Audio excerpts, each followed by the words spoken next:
கருத்துடைய பரிசுமையிடுவதாக அடிமை தேவன் கடந்த நாள் பாதுகாத்து இந்த நாளை தேவ சொந்த பிரவேசிக்கத்தக்க தேவனை இறக்கம் பாராட்டினார்.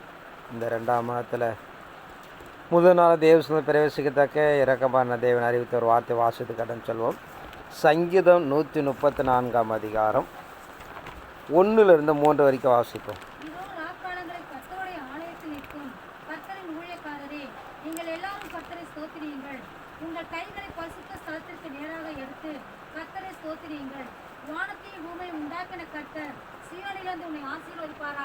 இதோ ராக்காலங்களிலே கர்த்தருடைய ஆலயத்தில் நிற்கும் கர்த்தருடைய ஊழியக்காரரே, நீங்கள் எல்லாரும் கர்த்தரை ஸ்தோத்திரியுங்கள்.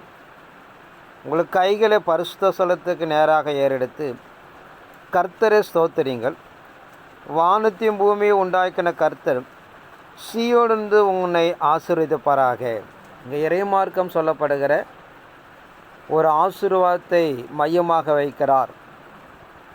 அதற்கு இதோ ராக்காலங்களிலே கர்த்தருடைய ஆலயத்தில் நிற்கும் கர்த்தருடைய ஊழியக்காரரே, ஊழியக்காரன் பார்க்கிற தேவ சமுதிர பணிவிட செய்கிற மனிதர்கள் ராக்காலத்தில் அப்படியாக தேவன் ஆலயத்தில் நிலைத்திருக்கப்பட வேண்டும். இன்று ராத்திரி நீங்களாம் நிலைத்திருக்கிறதுக்காக தான் தேவன் இந்த வார்த்தையை கொடுத்தார். ராக்காலத்தில் அப்படியாக நீங்கள் விழித்திருந்தால் உங்களுக்கு என்ன உண்டாக போகுது? ஆசீர்வாதம் என்று சொல்கிறார்.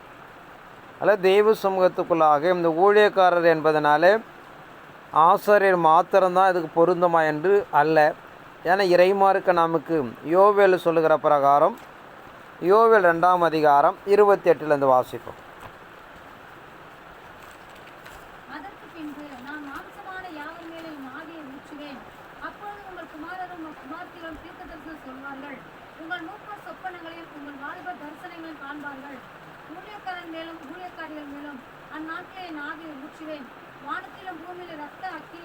அதற்கு பின்பு நான் மாம்சமான யாவர் மேலும் என் ஆவியை ஊற்றுவேன்.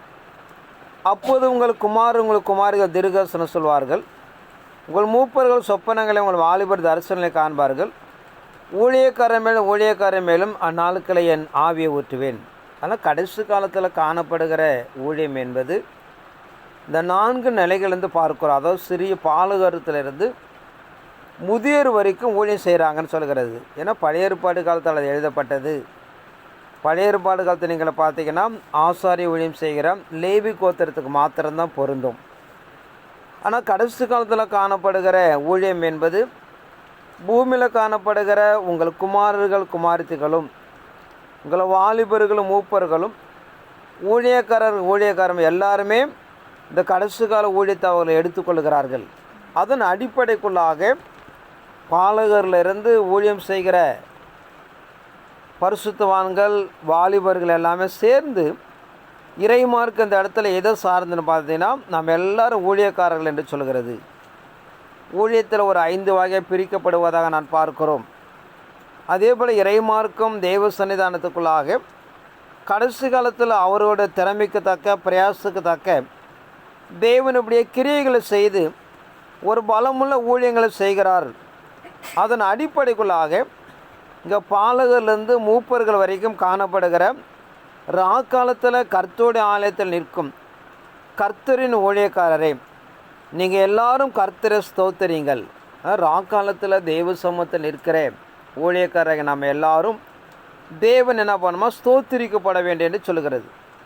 எந்த அளவுக்கு தேவனை நாம் மகிமைப்படுத்துகிறோமோ அந்த அளவுக்கு தேவனுடைய கரங்கள் எப்படியாக நம்மோடு கூட காணப்படுவதாக நான் பார்க்கிறோம். ஆனால் கடைசி காலம் இறைமார்க்கு நடைமுறைப்படுத்துகிற பிரகாரம் பொதுவாக ஒரு ராக்காலம் என்று நேரடியான ராக்காலம் மாத்திரமில்லாமல் நாம் சந்திக்க போகிற காலமும் பார்த்திங்கன்னா ஒரு கடினமான ராக்காலம் என்று இறைமார்க்கம் சொல்கிறது.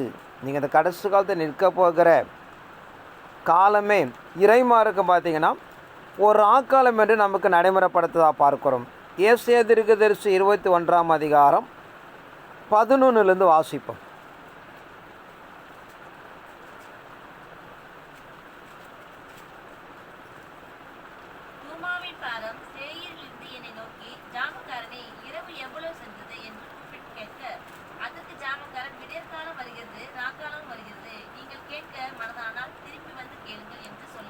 தூமாவின் பாரம் சேயிலிருந்து என்னை நோக்கி ஜாமக்காரனே, இரவு எவ்வளவு சென்றது என்று கூப்பிட்டு கேட்க, அதற்கு ஜாமக்காரன், விடியற்காலமும் வருகிறது, ராக்காலமும் வருகிறது, நீங்கள் கேட்க மனதானால் திரும்பி வந்து கேளுங்கள் என்று சொல்லிற்று. ஆனால் இறைமார்க்கு நடைமுறைப்படுத்துகிற ராக்காலம் என்பது நாம் ஒவ்வொரு நாளுக்கும் நடைமுறைப்படுத்துகிற காலம் மாத்திரம் பொருந்தாது. அந்துகிறிஸ்து ஆட்சி காலம் ஒரு கடினமான காலத்தை என்ன பண்ணுதுன்னா ராக்காலம் என்று சொல்கிறது. இப்போ வாழ்க்கையில் நாம் எதிர்கொள்ள போகிற ஒரு கடினமான காலத்தையும், ஒவ்வொரு நாட்களும் உருவாக்கப்படுகிற ராக்காலத்தையும், அந்துகிறிஸ்து ஆட்சி காலத்தையும், இந்த 3 இடங்களை பார்த்திங்கன்னா வேத நமக்கு ராக்காலம் என்று சொல்கிறது. இப்படிப்பட்ட காலத்துக்குள்ளாக நடைமுறைப்படுத்துகிற செயல்களை நாம் ஜெயிக்க மேற்கொள்ள தேவ சன்னிதானத்தை சார்ந்து கொள்வதற்கு அவர் சமூகத்தை நாம் காணப்பட வேண்டும் என்று சொல்லப்படுறதாக பார்க்கிறோம். ஆனால் இந்த ஊழியம் என்பது, ஊழியக்காரர் என்பது எதை சார்ந்துமா கடைசி காலத்தில் காணப்படுற எல்லாருமே அந்த பொறுப்புக்குள்ளாக கடந்து வருகிறார்கள். அதே போல் ராக்காலம் என்பது நீங்கள் பார்த்தீங்கன்னா மனிதனுடைய இக்கட்டமான ஒரு காலத்தை சொல்லுகிறது. பகலுக்கு பிறகு வருகிற ராக்காலத்தையும் சொல்லுகிறது. அந்துகிறிஸ்து ஆட்சி காலத்தையும் ராக்காலம் என்று சொல்லுது. 3 இடங்களை பார்த்தீங்கன்னா மனிதனுக்கு அப்படியாக ஒரு ராக்காலம் என்று சொல்லுகிறது. இப்படிப்பட்ட ராக்காலத்தில் தேவன் என்ன பண்ணினோம், ஸ்தோத்திரிக்க கடவுது என்று சொல்லப்படுறதாக பார்க்கிறோம். தேவ சமூகத்தில் காத்திருந்து அவரை ஸ்தோத்திரம் பண்ணப்படும் போது நாம் வேண்டுதல் விண்ணப்பத்தை கேட்டு கர்த்தர் என்ன பண்ணுறான்னு பார்த்தீங்கன்னா நாம் உதவி செய்கிறார் என்று சொல்லப்படுறதாக பார்க்கிறோம். சங்கீதம் 130 அதிகாரம் 6 வசனத்தோடு வாசிப்போம்.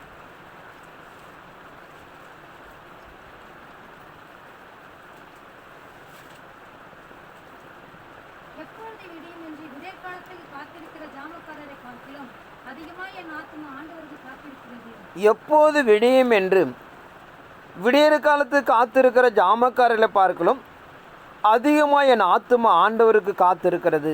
இந்த பக்தன் என்ன சொல்கிறான்னு பார்த்தீங்கன்னா, ஒரு ஜாமக்காரன் தான் வேலை ஸ்தலத்தை முடித்து வீட்டுக்கு எப்போ செல்லுவோம் என்று, எப்போது ஒரு விடியற் காலம் வரும் என்று அவன் காத்திருக்கிறானோ, அதே போல் விடியற் காலத்துக்காக என் ஆத்துமா ஆண்டவர் மத்தியில் காத்திருக்கிறது என்று சொல்லப்படுறதாக பார்க்கிறோம்.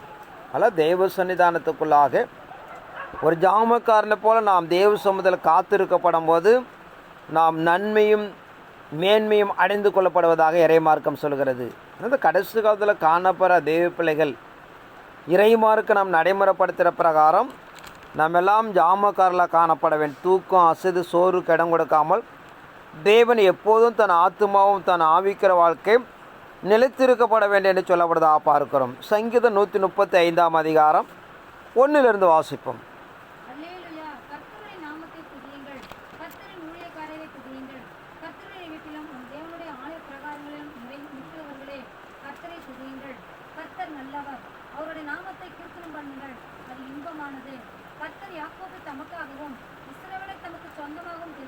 அல்லேலூயா, கர்த்தருடைய நாமத்தை துதியுங்கள், கர்த்தரின் ஊழியக்காரரை துதியுங்கள், கர்த்தருடைய வீட்டிலும் தமது தேவனுடைய ஆலயங்களிலும் நிற்கிறவரையும் கர்த்தரை துதியுங்கள்.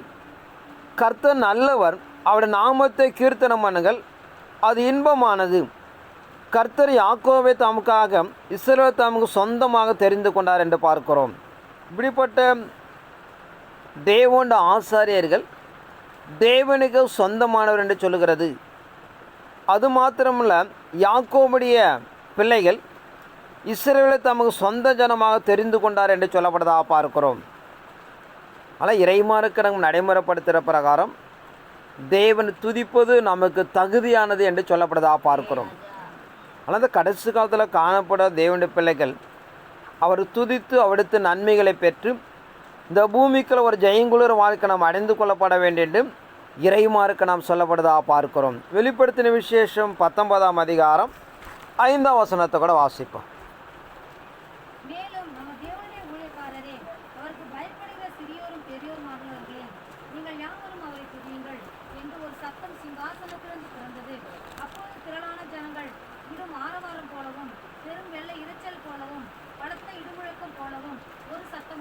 இந்த தேவ சன்னிதானத்துக்குள்ளாக பரலோகத்தில் காண்பிக்கப்பட்ட சம்பவத்தை குறித்து சொல்லுகிறார். இங்கே 4 இடங்களை பார்த்தீங்கன்னா அல்லேலூயா என்று சொல்லப்பட்டிருக்கும். அதில் இறைமாருக்கு நமக்கு நடைமுறைப்படுத்துகிற பிரகாரம் மேலும் நாம் தேவனுடைய ஊழியக்காரரே, அவருக்கு பயப்படுகிற சிறியோரும் பெரியோரும் நீங்கள் யாவரும் அவரை துதியுங்கள் என்று ஒரு சத்தம் சிங்காசனத்தில் பிறந்தது. இந்த இடத்துல பார்த்தீங்கன்னா, இந்த 19ஆம் அதிகாரத்தில் ஒரு 4 இடங்களில் பார்த்தீங்கன்னா அல்லேலூயா என்று சொல்லப்பட்ட 1ஆம் வசனத்தை வாசிப்போம். பின்பு பரலோகத்தில் திரளான ஜனக்கூட்டம் இடுகிற ஆரவாரத்தை கேட்டேன். அவர்கள் அல்லேலூயா, ரட்சணியமும் மகிமையும் கனமும் வல்லமையும் நம்முடைய தேவனாகிய கர்த்தருக்கே உரியது. அவருடைய நியாய தீர்ப்புகள் சத்தியமும் நீதியுமானவைகள். தன் வேசித்தனத்தினால் பூமியை கெடுத்த மகா வேசிக்கு அவர் நியாய தீர்ப்பு கொடுத்து தம்முடைய ஊழியக்காரன் ரத்தத்திற்காக அவளிடத்தில் பழி வாங்கினாரே என்றார்கள். அவர்கள் அல்லேலூயா என்று சொல்லி ஆர்ப்பரித்தார்கள். அவர்களுடைய புகழ் என்றென்றைக்கும் விளங்குகிறது என்றார்கள். தேவ சன்னிதானத்துக்குள்ளாக பூமியிலிருந்து மீட்டு கொள்ளப்பட்ட திரளான ஜனங்களை பார்த்தீங்கன்னா ஒரு ஆறாவர சத்தத்தோடு அல்லேலூயா என்று சொல்லி தேவனை துதித்தார்கள் என்று சொல்லப்படுவதாக பார்க்கிறோம். ஆனால் இறைமாருக்கு நமக்கு நடைமுறைப்படுத்துகிற பிரகாரம் தேவனை துதிப்பதுபடியாக நமக்கு தகுதியான ஒரு வார்த்தை என்று நடைமுறைப்படுத்துகிறது.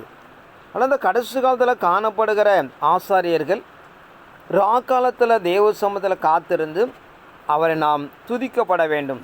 ஆனால் ராக்காலம் பிரித்து கொடுத்தாச்சு. ஆபத்து காலங்கள், அந்துகிறிஸ்து ஆட்சி காலங்கள், சாதாரண ராக்காலத்தில் நாம் எந்த அளவுக்கு தேவனை கனப்படுத்துகிறோமோ அது தேவனுக்குரிய சம்பவம் என்று இறைமார்க்கம் சொல்லப்படுவதாக பார்க்கிறோம். 1 நாளாகமும் 16ஆம் அதிகாரம் 34 வாசிப்போம்.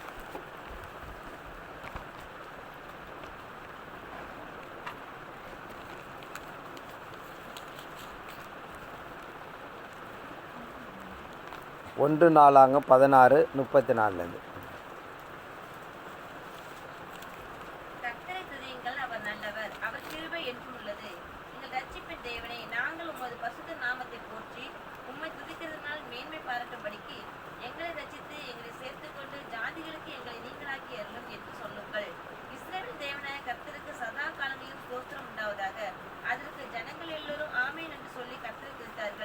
எங்கள் ரட்சிப்பின் தேவனே, நாங்கள் உமது பரிசுத்த நாமத்தை போற்றி உம்மை துதிக்கிற மேன்மை பாராட்டும்படிக்கு எங்களை ரட்சித்து எங்களை சேர்த்து கொண்டு ஜாதிகளுக்கு எங்களை நீக்கலாக்கிறார்கள் என்று சொல்லுங்கள். ஆனால் தேவநாமத்தை நாம் துதிப்பதினாலே ஜாதிகளில் மத்தியில் இருக்கிற இடுக்கணங்கள்லாம் நீக்கி நம்மை விடுதலை ஆக்கியபடியாக நம்மை காத்து கொள்ளுகிறார் என்று சொல்லப்படுவதாக பார்க்கிறோம். இஸ்ரவேல் தேவனே, கர்த்தருக்கும் சதா காலையிலும் ஸ்தோத்திரம் உண்டாவதாக.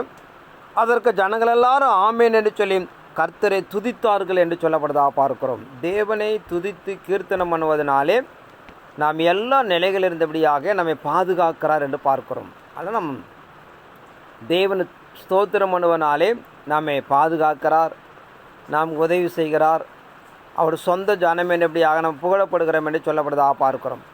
சங்கீதம் 119ஆம் அதிகாரம் 68 வசனத்தோட வாசிப்போம்.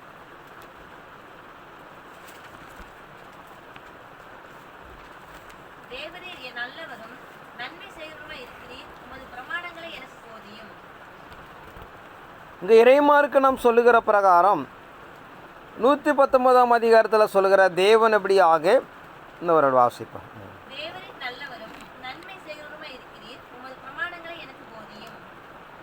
தேவரின் நல்லவரும் நன்மை செய்தவருமாய் இருக்கிறீர், உமது பிரமாணங்களை எங்களுக்கு போதியும்.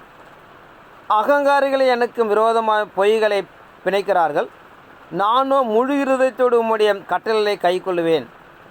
அவள் இருதயம் நெருந்துத்தனி என்றபடியாக அகங்காரிகளுக்கும் நல்லவர்களுக்குபடியாக அவர் பிரித்து காண்பிப்பதாக நான் பார்க்கிறோம். அதில் தேவ சமூகத்துக்குள்ளாக அவர் மேன்மைப்படுத்தும் போது நன்மை உண்டாகுது. மீண்டும் நான் 134ஆம் அதிகாரம் 2ஆம் வசனத்தை வாசிப்போம்.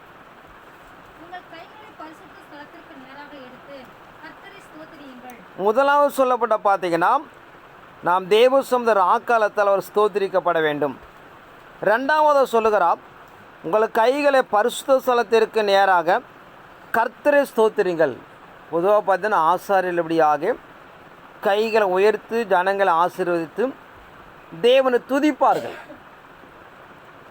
உங்கள் கைகளை பரிசுத்த ஸ்தலத்துக்கு நேராக ஏறிடுங்கள் என்று சொல்கிறது. ஆனால் இறைமாருக்கு நடைமுறைப்படுத்துகிற பரிசுத்த ஸ்தலம் ஏன் அப்படி சொல்கிறாருன்னு பார்த்தீங்கன்னா, தேவன் ஆலயத்தில் இருக்கிறார். தானியேல் 6ஆம் அதிகாரம் 10ஆம் வசனத்தை வாசிப்போம். தானியேலோவென்றால் அந்த பத்திரத்தில் கையெழுத்து வைக்கப்பட்டதென்று அறிந்த போதிலும் தன் வீட்டுக்குள்ளே போய் தன் மேல் அறையிலே எருசலேமுக்கு நேராக பலகணிகள் திறந்திருக்க அங்கேதான் செய்து வந்தபடியே தினம் 3 வேளையும் தன் தேவனுக்கு முன்பாக முழங்கால் படியிட்டு ஜெபம் பண்ணி ஸ்தோத்திரம் செலுத்தினான். இங்கே தானியேலுக்கு ஒரு நெருக்கடியான காலங்கள் உண்டாகிறது. அந்த பத்திரத்தில் கையெழுத்து போட்ட பிறகும் அதை குறித்து அவன் ஒருபோதும் யோசிக்காமல் தன் வீட்டுக்குள்ளே போய் தன் மேல் அறையில் எருசலேமுக்கு நேராக பல கனிகள் திறந்திருக்கிற அங்கே தான் முன் செய்தது போல தினமும் 3 வேளை தேவனுக்கு தன் முழங்கால் படிட்டு ஜெபித்தான்.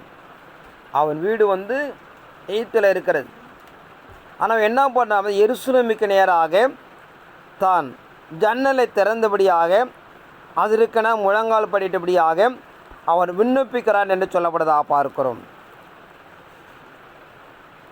ஆனால் தெய்வ சன்னிதானத்தில் இறைமார்க்கு நடைமுறைப்படுத்துகிற பிரகாரம் அவன்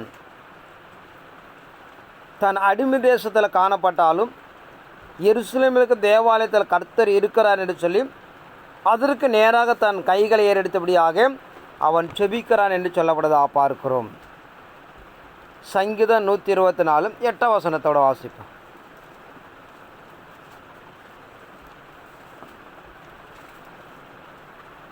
நம்முடைய சகாயம் வானத்தையும் பூமியையும் உண்டாக்கின கர்த்தரின் நாமத்தில் உள்ளது. நம்முடைய சகாயம் வானத்தையும் பூமியை உண்டாக்கின கர்த்தெடுத்து நமக்கு உள்ளது என்று பார்க்கிறோம். ஆனால் நம்மளுக்கு நன்மை உண்டாக தேவன் ஒத்தாசை செய்வதற்குங்கன்னு பார்த்தீங்கன்னா, தேவனுடைய சமூகத்தில் காணப்படுகிறது.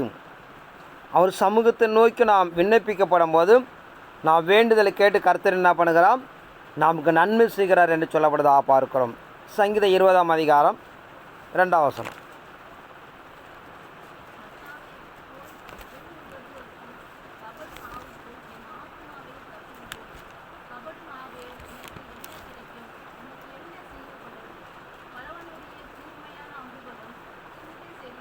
சங்கீதம் 20ஆம் அதிகாரம் 2ஆம் வசனம். அவர் பரிசுத்த ஸ்தலத்திலிருந்து உமக்கு ஒத்தாசை அனுப்பி சீயோனிலிருந்து உம்மை ஆதரிப்பாராக. அவர் பரிசுத்த ஸ்தலத்திலிருந்து உமக்கு ஒத்தாசை அனுப்பி சீயோனிலிருந்து உம்மை ஆதரிப்பராக என்று சொல்லப்படுவதாக பார்க்கிறோம். ஆனால் தெய்வ சமூகத்துக்குள்ளாக தன்னுடைய பரிசுத்த ஸ்தலத்திலிருந்து நமக்கு ஒத்தாசை அனுப்பி சீயோனிலிருந்து உம்மை ஆதரிப்பாராக என்று சொல்லப்படுவதாக பார்க்கிறோம். ஆனால் தெய்வ சமூகத்துக்குள்ளாக இறைமார்க்கு நம்ம நடைமுறைப்படுத்துகிற பிரகாரம் தேவன் தன் ஆலயத்தில் இருக்கிறார். அங்கிருந்து நம்மை ஆசீர்வதித்து நம்மை மேன்மைப்படுத்துவதனாலே உங்களுடைய கைகளை பரிசுத்த ஸ்தலத்துக்கு நேராக ஏறெடுக்க கடவுது என்று பார்ப்பதோ, பரிசுத்த ஸ்தலம் என்பது கைகள் என்பது 2 நேரடியாக பொருள் பார்த்து தன் கரங்களை நீட்டு செய்யப்படுகிற விஷயங்கள். ஆவிக்குரிய பொருள் எடுத்து பார்த்தீங்கன்னா சுத்தமான கைகள் தேவ சமூகத்தில் அப்படியாக ஒரு பரிசுத்தமான நிலைகளிலிருந்து தேவனை நாம் ஏறெடுக்கப்பட வேண்டும். இந்த 2 பொருள் உண்டாகும். மாமிசுக்குரிய நிலைகளை பார்த்தோன்னா நேரடியாக நாம் கைகளை ஏறெடுக்கிற விஷயங்கள். ஆவிக்குரிய தன்மை சுத்தமான கரங்கள் தேவ சமூகத்துக்குள்ளாக தொழுது கொள்ளப்பட வேண்டும் என்று சொல்லப்படுவதாக பார்க்கிறோம். லேவியராம் 25ஆம் அதிகாரம் 21ஆம் வசனத்தை வாசிப்போம்.